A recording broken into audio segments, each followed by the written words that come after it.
So since we're here, LeBron or Jordan? All time? Yeah. What's your question? Greater player. Don't give me all time statistics. Just I know that if you ask anyone younger than me, they're going to disagree, but I would still go with Jordan. Yeah. And that's even before the documentary, which more people agree now. I always ask people, what's your question? Because it depends on what you value as greatest player. And if it's the guy that gets the most stats, sure, like LeBron, he's at the end of his career, he'll be top 5 in almost everything. Stat. Yeah. And so I'm like, clearly he's great, but I value and respect the character of him and and the way he wanted to win. And Kobe had that. I would put Kobe above LeBron as well. Oh, we're going to make out. That's how this is going. But a lot of people would disagree with that. But I would, because I value that, like the way he took over those teams. And even in the earlier, when he had Shaq, everyone always says he only won because he has Shaq, which clearly is dumb because he won without Shaq. And Shaq also won without him, but he was older and he had D-Wade. So no one ever makes that argument. Exactly. But and I won't get too much into Kobe, but no, I would go Jordan all day because he played 13 years with the Bulls, and I think he left and then came back for like 2 years with the Wizards, right? And that's a total of 15 years.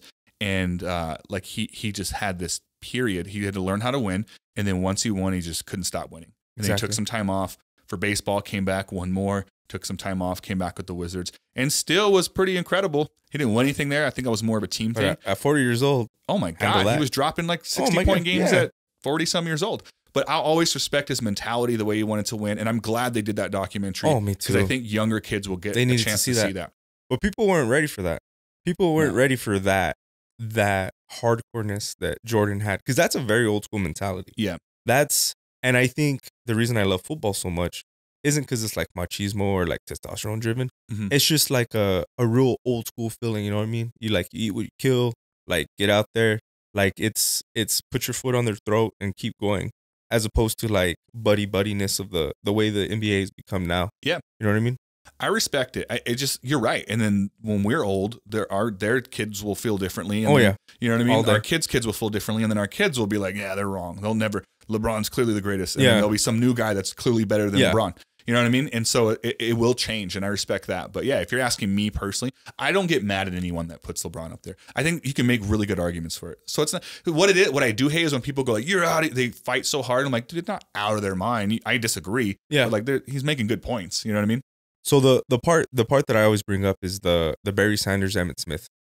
You're gonna know that better than me. Well, because I'm a Cowboys fan. I love Emmitt Smith, and Emmitt Smith is the all-time leading rusher. Don't get me wrong. Statistically, supposed best rusher of all time. But for the period of time that Barry Sanders played, he was amazing. Like the eye test just showed this guy is amazing.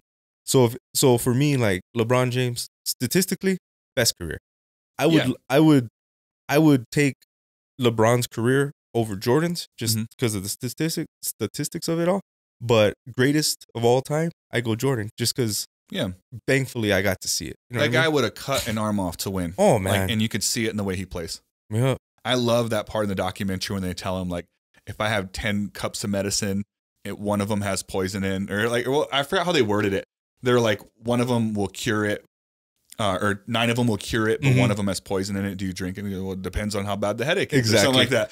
I forgot the metaphor, but when he said that, he's clearly like, well, if I feel, it was when he broke his foot, remember? Yeah. And he's like, I want to play. And then it could end your career. He's like, I don't give a shit. Just put me in there. I just respect that. I respect the same thing in fighters. I also respect the longevity portion, but me personally, I tend to connect more with the person that's like willing to lose their mind for something. Oh yeah. All day. And the thing about